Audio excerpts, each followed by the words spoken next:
record. All right, so we had some news that was discussed already. We went over Cyan 2 progress. I talked about how much carbon was being captured between myself and the University of Michigan students. We have 50 grams right now that we have captured, and that's not really trying to do it every day. We had people who were experimenting once a week or so on this. And so when they actually captured carbon over the course of several weeks, multiple runs of this, they were able to capture 25 grams roughly, and I did another about 25 grams, and that was about 50. So, but one of the things I wanted to note is this little unit captures 20 grams already, and it's the size of a deck of cards. So if we had like 5 of these, you could definitely capture 100 grams. And then it's just a matter of subdividing the space enough in the unit such that you can easily load the material. And then to load the material, you just tip it on its side and fill it up. And then you let it sit, and some material falls out, but you can basically just run a spoon across the surface or so, or you can use your fingers. I've used both. Magnesium hydroxide is a forgiving material, so if you get it on your hands, it's okay. If you get calcium hydroxide on your hands, it's okay as well, but you want to wash it off before it gets in your eyes. So so both of these are very good materials to absorb CO2. We found that there was no difference really between how well they absorb. They both perform roughly about the same, and we have Matt entering. Excellent. So so yeah, hi Matt. Hey. Hey, welcome on board. We were just doing for the recording a brief overview of what we just discussed. So I was just what's that? Show them the blocks. Yes, the blocks. Yes. Wait, blocks? Ooh, what are those? Blocks. These are made of biochar. One portion, they're made of product, and then one portion of Portland cement. So a 1:1:1 ratio by volume of these materials. And there's lots of little ones. I have like the small ones, and there's one that's even a little smaller than different sizes. Were those sent to you by the manufacturer? I just expect you, it's like a clown car. You just keep going until there's 40 of them stacked up. We have some early carbon-cure or salinity, or someone sent us, like, we have a bunch of blocks sitting in my apartment in New York somewhere. Oh, awesome. Wow. Yeah. Yeah, No, these made them with the output. Yeah, but you made these yourself. That's amazing. Yes. These are definitely something that I bought a silicone mold, and the 4 of these were like maybe $10 or so to buy the mold for all of these. But then you can just use them endlessly. They're really easy materials to pop the final mold out of, and then you create a mixture of 1:1:1 all these materials, and it's relatively lightweight because of the biochar. If I didn't add that in, then I would probably need to add a little more cement, probably to cement everything together. But I can also try doing a mixture of 1 part Portland cement to 2 parts of product and see what happens. So that's so cool. Yeah. What is the smallest thing we could? Sorry, go ahead, Car. Oh no.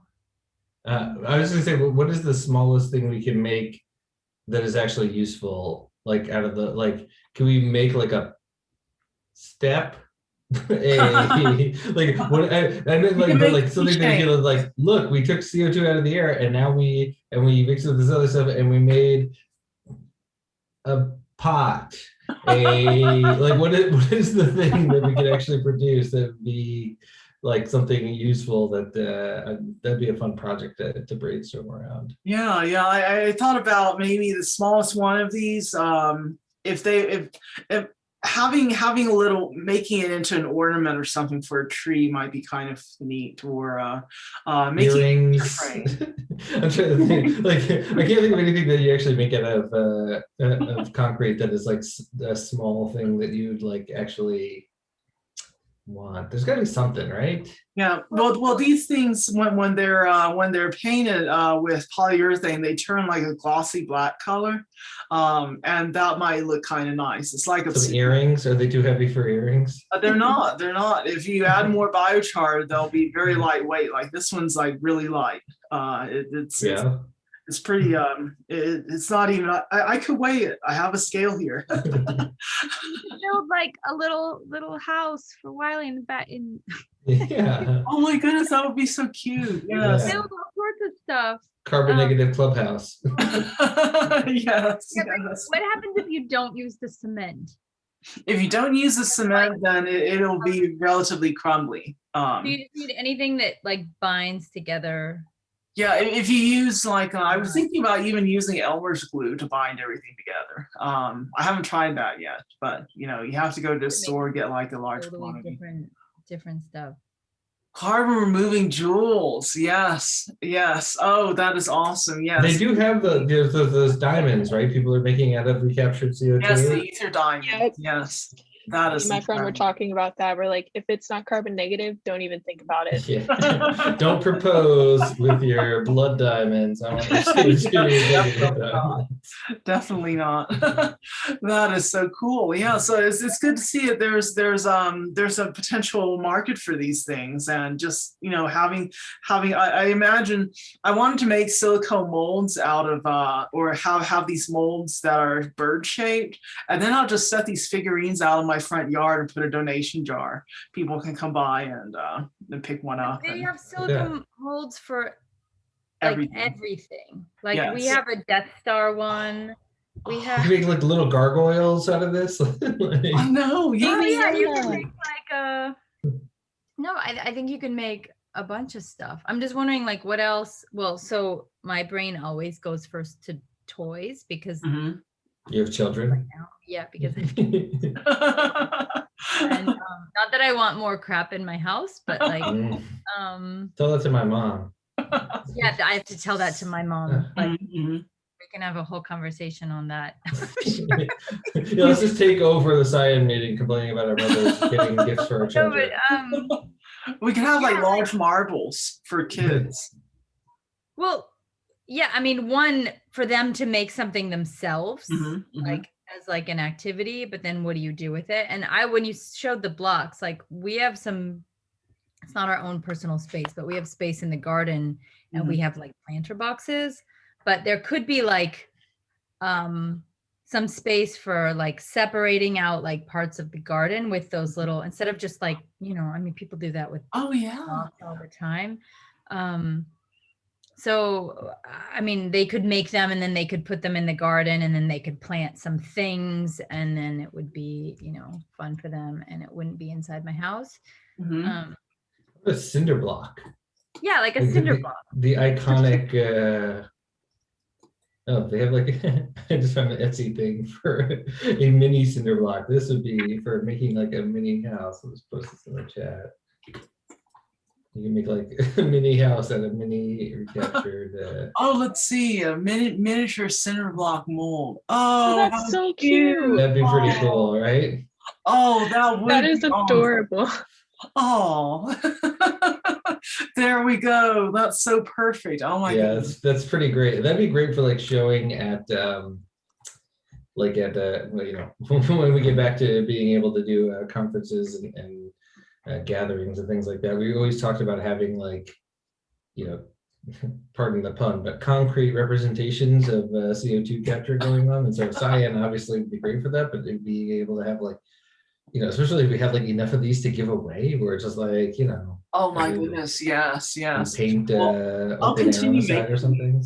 Yeah. These will be, if we had more figurines and yeah, I love the cinder blocks. We can like have them just as they could be keychains. Yeah, there's You can even make like a smaller whole ones. table or something, right? Like you can make something useful so you're not just like accumulating like random objects, but could you make like a table or like outdoor furniture or I like the keychain idea. Like we could give them away at our booths or something like that. Just oh my goodness. a little Wow. keychain on them. Yeah, I have some ideas for spheres, and then in the sphere you basically like have a little loop that you can hold on to. It has to be something sturdy enough and strong enough that you actually put in the materials. So like a metal piece that will be held onto it, but then you can have like a little sphere that you can carry around in your pocket, and it will. They're sturdy. They're definitely very sturdy. So. The smallest one tends to, the smallest one crumbled a little bit around the edges because it dried too fast, but all three of the larger ones that took longer to dry are very solid. So they're awesome. Courtney, I wanted to say that yes, we will be up for a Cyan 2 build as soon as I figure out if this works. We'll be building this because paper plates are ubiquitous, and I just have 10 of them into a cardboard box. On the back of the cardboard box, there is a network of porous tubing. The porous tubing very slowly lets in water. Like you can basically see the water bead up on the side of the porous tubing as the water is pumping through. So, so when you have that occurring, the paper basically wicks the water forward toward the dry side. And so you have this constant wicking process of water going through. That keeps the paper, it's not, actually the paper is relatively dry now, except on the bottom. So if I were to pick one of these up, it wouldn't flop over. It would be very much still sturdy in place. But the material, I made it such in a way that maybe I could shake up the material a little bit, get some more, try to break up that passivating layer a bit. Test that out and see what happens. So that's what I have. But we will be building one very soon. That sounds great. I will definitely be there for that. I just need Excellent. to grab the stuff. So I guess we'll just be in touch. Just let me know when you're ready to do that. Is there anybody else who's ready to build Cyan 2? Yeah, I think I'm once Cyan 2, I feel like I missed the boat on Cyan 1 a little bit, but once Cyan 2 is ready to go, I feel like I want to make one as well. Excellent, wonderful. Yeah, we have a build session on, what was that? Sorry. I said I'm gonna start ordering stuff soon, so maybe tonight or maybe tomorrow, but I need a list. A list, yes. So I need to provide that. And we have a build session coming up on March 27th for Cyan 1. So we have 2 people who are going to join us, Lucia's mom, and I think Laura is, I forget who the second person was. Oh no, but she was, both of them are going to join us for Cyan 1 build. So I talked to Laura Saturday night and she told me she was gonna build one. Excellent, perfect. So so we'll have that on board for March 27th, and then the Cyan 2 build, I'm going to, as soon as this dries, which is probably going to take 2 days until everything dries really well, I'll then test what the carbon uptake was, and then see if this procedure works. And if so, we'll be doing Cyan 2 builds very shortly thereafter. Excellent. Cool. So I also wanted to get your input on, so there's the Open Hardware Summit coming up. I will be talking about Cyan and how it's relevant to the open source community, how basically open hardware can help propel this process much faster than having it not open hardware. Do we have any ideas or things I should add to the conversation?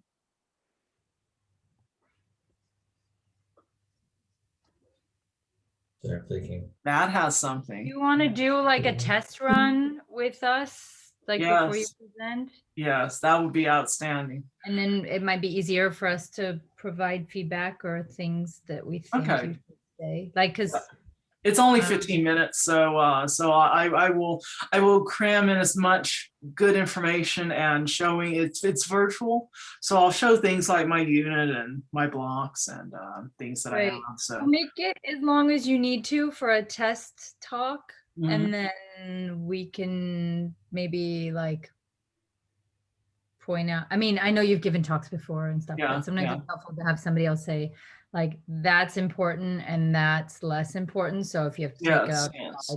out that slide or combine these things. Yeah. But yeah, I think Yeah, I'll probably do that. So for not this, of course, this is Monday, next Monday. I like to do that for the Cyan meeting sometimes. So I will try to make it for that. You know, I'm kind of like, it depends on my previous meetings, whether or not I can make this meeting at all. Sometimes it ends early enough, sometimes it doesn't, but I'll try to make it next week. Oh, well, that would be really awesome if you can make it. If not, we'll definitely have a recording available for you. So awesome. So there's also, let's see, we talked about trying to think if there's anything else. You heard about you've seen this little block here of Matt. Have you seen this? I haven't. What is that? Oh, yeah, this is my attempt to do Cyan 2 inside the Cyan 1 box. And I captured 20 grams of carbon using this setup. Wow. Yes, 20 grams. So each layer. That seems very hard to produce. That kind of actually looks like what we were talking about with like used screws for the threaded rods and spacers. Yes, yes, that was your idea, about... Matt. I took this and I made it into something. These are business cards. So you can see that I had old business cards laying around and I was like, let me just do something with these. They're just sitting there. So yeah, those were some good usage. So I actually I took those, ran it in the Cyan 1 box, the small box, and 20 grams of carbon just like that over the course of 16 hours. And then I had to dry it. I naturally dried it for 2 days just to make sure it was definitely dry. And then I weighed it and we had 20 grams captured. So pretty good. That's great, yeah. And that was for 100 grams of input material. So the ratio still goes about five times the input material to the amount of CO2 that's actually captured. So excellent. So, okay, that's what I think that is all the news that we actually have. I don't want to keep everyone longer than we absolutely need to be here, but we have a meeting coming up in 2 hours with the wonderful people from Carbon 180. So I'm looking forward to that. I just wanted to say I'm really thankful about what Lucia has written about the XPrize. If you guys have not seen that, she has done an amazing job coming up with an outline for us. And that was what I wanted to see, how many people have seen that and what we might think about creating an entry around Cyan or later on Violet for the XPrize. Do we have any input on that? So I haven't, I'll be honest, I haven't had a chance to look at it yet, but I have it on my calendar to look at today. So I will get to it. Sorry about that. Great. I just pulled it up right before the meeting, but I'm happy to look at it. I can look at it if we're done now. I'll look at it right now until I've got another 25 minutes. Okay. Or I can do it later. Yeah, too. I mean, admittedly, it's also early since we don't know the guidelines. So it just was to kind of start the thought process and see if there was interest. And even if it's not eligible, I think if we propose this in some forum as an idea for a prize, I think it'd be great if solicitations could reflect projects of this nature. More kind of community-based things. So yeah, all thoughts are welcome, and I'm glad that there could potentially be interest here. Yes. Well, Yeah. the other thing to keep in mind, sorry, is that there's the big main prize, but there's several sub prizes. And I think that like shooting for one of those, I don't know like who's gonna, like what kind of group is going to get these big things. If it's going to be something like, I don't know, like Carbon Cure, like gets a bunch of money to like continue doing what they're doing. Or if like, I mean, my guess is that ultimately he's providing this prize because he wants people to capture carbon to make fuel, like to come back from Mars. That's my theory. I mean, I know he's concerned about climate change, but he also like, the Martian atmosphere is full of carbon dioxide, and I think he wants to like capture that and use it, or like put it in his plans to capture and use it. So if But there's there, anything. there is a specification that they want some potential storage that keeps it permanently for at least 100 years. So it makes me think that this is more like a real carbon removal initiative. I mean, of course, utilization is possible, but it made me think that like probably potentially for the future he's interested in fuels, but I think this is like a legit carbon removal initiative. So Okay, that's good. That makes me. Yeah. Makes me Yeah, I think advances one help the other, and they're both, I mean, obviously at OpenAir, we're primarily trying to serve with climate change, but I love people going to Mars and coming back potentially. No, as soon as he says stuff, I'm just like, that's where my brain goes. Oh yeah, there's a reason to be skeptical. Yeah, yeah, but he hasn't seen the keychains that you guys are about to Yeah, exactly. that'll change his mind entirely. No, I was just thinking like if there's some like application or there's some way we can tie it to that, like as a material that could be useful on Mars, for example. Although I don't know how you would get anyways.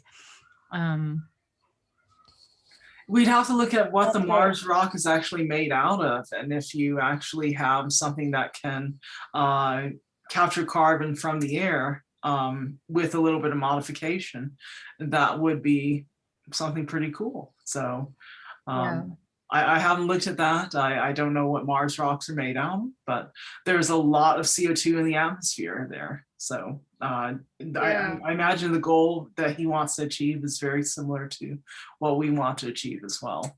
Or maybe he's just like being nice. Yeah, I mean, I'm not gonna put faith in that.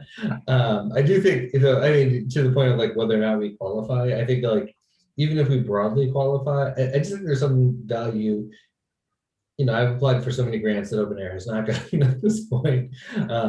I still think there's value, like every time I apply for one, like it's another person who's heard about, or another group of people who've heard about what we're doing. A lot, like every time I apply for one, like it gets easier a little bit each time because I can borrow from previous grant proposals the next time I apply for one.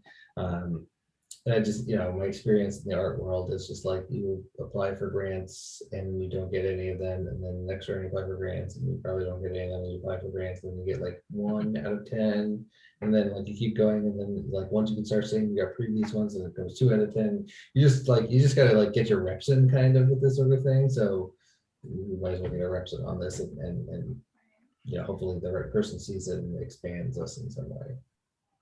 Yeah, no, I think it's definitely worth applying, even if you just get mentioned, or even if you just talk about applying like on Twitter or something, like it could, I think the act of applying is something that just would be incredible, because when OpenAir puts its submission to the XPrize, we will need to have like 1,000 people actually making these devices, if they're each doing 1 kilogram a day at that time point, to qualify for the minimum entry, which is a metric ton per day.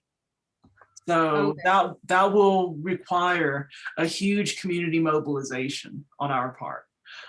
Getting Cyan units, and I've been just being on Clubhouse. I have a guy who just out of the blue pinged me last night. He said his company in Australia is he has a team of robotics engineers. They all want to build Cyans. So we're getting close to having, I think, critical mass for being able to get, well, as soon as we get 50 people on board, I think we can broaden the message and get other people. Problem is making sure that they actually are capturing carbon, not just building units. So the measurement portion is really important. So I need to give some thought to that, because that's going to be a part of the XPrize entry, how to do that. So if any of you have any ideas. I just had a thought,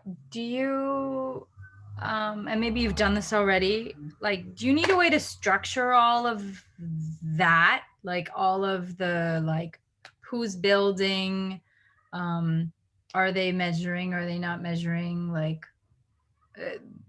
I guess like you're just like people are building and they're coming to you and you're helping them build. But after, and I know that you're like in touch with everybody who's built one so far, like Aline and Courtney and the University of Michigan people. But like after a while, like how much sort of knowledge do you want to have about every machine, every Cyan unit that gets built, and how do you want that information to be structured or collected? Or I mean, I was just like, maybe my thought isn't fully formed yet, but like how much organization around Cyan like do you want, or should there be? Or maybe it's like something to think about and we don't need to answer now, but Well, I mean, the nature of open source is some of it's got to live in the wild, right? We can't we're not prescribing to people that they have to be part of our community if they want to make a Cyan or if they want to make modifications. Like ideally they would contribute back and want to be part of it. So I don't think the hope is that it gets beyond our control, right? The hope is that there's like tons of people out there doing stuff and like some of it we never hear of because it's impossible to keep track of it all. Right. But on the other hand, maybe you have a core group of people, and honestly, most open hardware projects, the majority of people stay as part of the community and continue to give back and contribute. Maybe at some point down the line, it gets to the point where people just buying these units and using them, and those people are not going to be contributing. But the people actually working on them, like in the 3D printing space, the people who are actually working on them and been developing those things before they were companies. Basically, if you had a 3D printer, if you were at that consumer grade thing, you were talking and iterating and communicating on forums, and there was some way to track some level of activity for most people. Yeah, I was thinking for the XPrize submission, we need to have like 1,000 people who are actually going to at least one day of the year, they'll all turn on their Cyans and get that metric ton per day that we need to actually meet the minimum entry. So organizing an event around that would be probably really cool. That could be our minimum entry as well. But other than that, so that they keep running these units and then they continue to capture carbon, we need some way of having a kind of a quota from each person potentially of how much, like how often they run and how much they produce. So I wonder if it might be reasonable if they sent in their product. That would be like 1,000 different submissions. Sorry about that. But then I would have so much to actually build stuff with. I can make more blocks, and that would be like the feedstock for what I am actually doing on my end. I don't know. That's just be clear, are you proposing people send you a ton, like a literal ton? They will send me small. They will send me their product, which will be like maybe a kilogram. Okay, but wouldn't it accumulate to a ton? It would accumulate, yes. So we will need to distribute that ton to other people who will then be making their blocks as well. So not a ton at my house, no. But I mean, you don't really want everybody to send you their stuff. You want them to use it themselves. Or... I would like that, yes, but I'm wondering how will we be able to make sure that they're capturing carbon for the long haul with these units. So well, they still have to do the measurements, right? I mean, they don't have to, but again, yeah, if they run the unit, they can probably, if they run it according to specifications, they're going to capture like at least the minimum amount of carbon. So just having a sensor that says it's on or off or something might be enough to validate. But for the XPrize entry, that's probably going to be an area that we'll need to substantiate, is how do we make sure, and it might take maybe Jeff Feddersen can give us some pointers on how to actually maybe set up an Arduino on each one of these units. When they're on, send them to the cloud.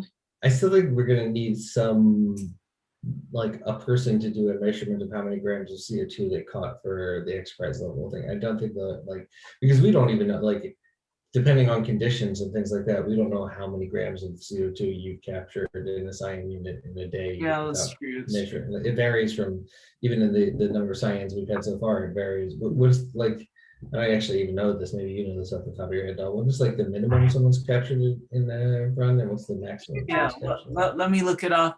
It is on the Cyan channel.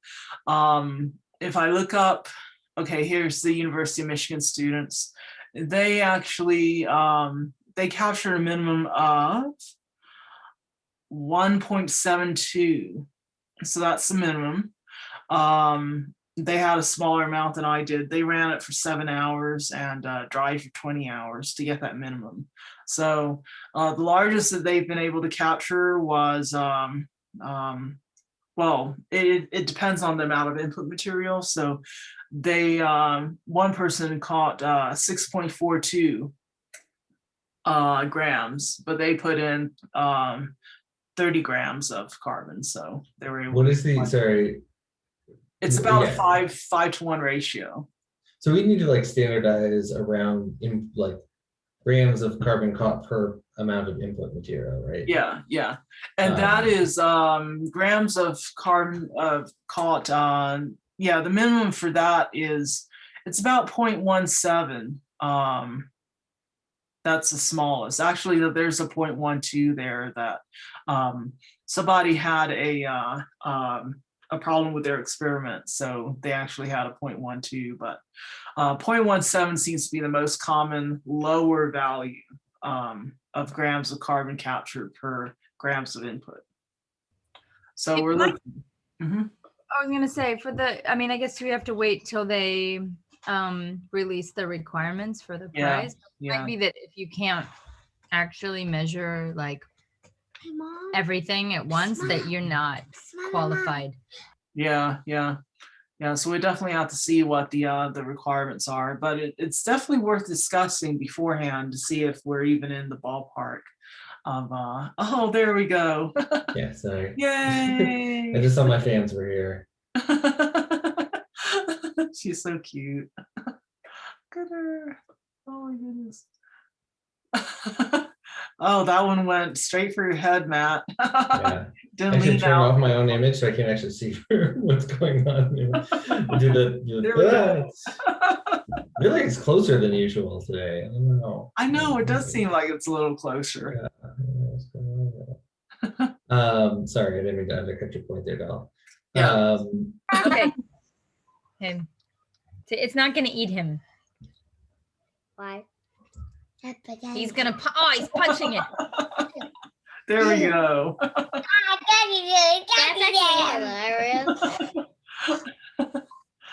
Oh, it's getting him this time. There we are. Yes, fend him off. So yeah, I just wanted to say that, yeah, the XPrize is something that's going to be not announced until April 22nd, I believe. So we have some time to think about how we could possibly validate what we do. And I had some thoughts. It would be kind of cool if, but it would require some added technology to add to this. If you could have a process by which people actually measure their CO2 captured by the weight increase. So you would have a process by which they weigh first, weigh after, it automatically reports what the difference is that they type in to a central location. So they don't have to do this themselves. And right now, sorry, the mix you're using is like 1/3 captured from Cyan, 1/3 something else, 1/3 Portland, right? Yeah. I could use 1 to 2 as well product, but I haven't tested that yet. So yeah, I'm just curious if there's like a project. It would be great if we could build something big, like we capture a ton of CO2, like literally a ton. What can you make out of 3 tons of concrete? Like, what is the? I thought about making a doghouse shaped like an igloo. That'd be, for like a 3-ton doghouse, that's pretty big. Oh yeah, that would be It's like a dog mansion. Yeah. That would be awesome. Yeah, or a big statue of some kind, like I just wonder if there's something in Hastings, right? Like if we could work with someone we're working on the advocacy side with to be like, hey, we've got this really cool product. You could be, you know, I don't know if it would work as a sidewalk or something like that. But Yeah, what about the somewhere, open source sidewalk? yeah, we need a town that was willing to use what we were supplying to make the sidewalk. But if we could have like, you know, a straight sidewalk made out of cyan material mixed with Oh other my stuff, that'd be goodness, pretty cool. wow. But a statue is a good idea. I mean, Yeah. you could do like, I mean, if you could find an artist that might want to use it to make something really interesting, or I think there's a lot of stuff you can do. And I still want to think about like how to turn this into like a kids thing, like where they can make stuff, or they do stuff, or they. You can make a mobile, like little figures that go on a mobile that turns in the air, and so babies you can put it above babies' cribs, and then they'll look You at wouldn't that. want to put anything above a So baby's I'm an artist, and I've Oh, done yeah, some maybe public not. art. Now I'm trying to think, what can I for make? older kids to like collect the CO2 and learn about what's going on, but in a fun way, like this size kid. Yeah, I mean, you not because you have a computer, but we're gonna make. Look, come here. See, I'll show you. Let me pin you. We're gonna make one of these, and it's gonna collect CO2 out of the air, and then it's gonna make. Can you show the block? Yes. Then we can mix it with stuff and make blocks.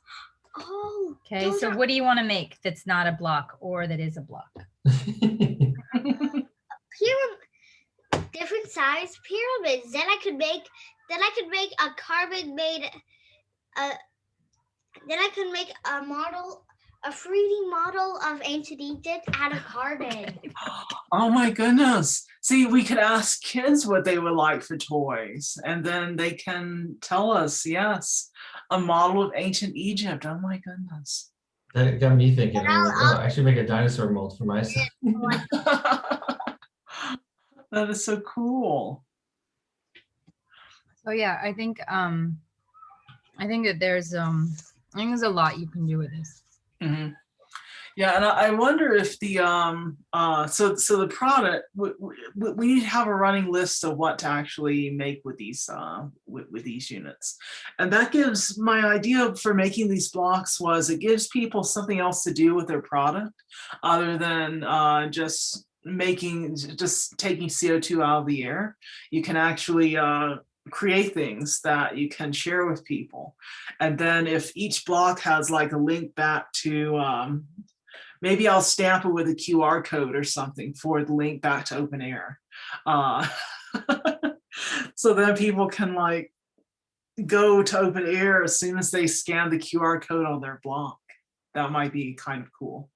So I'll have to figure out how to do that. I think I have to 3D print the block or 3D print the QR code and then make that into a mold and then stamp that into what I have here. So could be cool. Also, turns out there's a lot of dinosaur silicon molds out there. So. Oh yeah, yeah. That's an option as well. That's true. Yeah, Kara would love that dinosaur mold. So probably I know we have worm molds already for gummy worms that we've never used actually, so we can make worms and oh my goodness. and we have a Death Star. We have worms and a Death Worms Star. surrounding the Death Star. Ice balls out of Death Stars. That's an idea. Yes, yes. Yeah, I figure the sky's the limit as to what we can make. We just have to have an appropriate form for the mold. And then you just pour the material in. You let it sit for 2 days and then it's done. So I say 2 days because these I actually made 2 days ago, and I took them out of the mold a day into the process to let them dry a little bit better. And so so they're actually drying a little more today. The colors changed from what I had on the picture last night. So you can't see the biochar in there at all, but there is actually quite a good quantity of biochar in there. Most of it has settled down to the bottom, and that's why you see these little corners here. So there is some biochar down there, but up here I mixed this more, so it gives a nice little gradient of material at the corners versus at the surface. So that's definitely like the achievement of the week for me, just to take my product and actually do something with it. That's great. It really opens up a whole realm of possibilities. It's really awesome. Excellent. Oh, good job. So Well, I'm gonna hop off, but I'll talk to you, and I'll have a look at the Google Doc.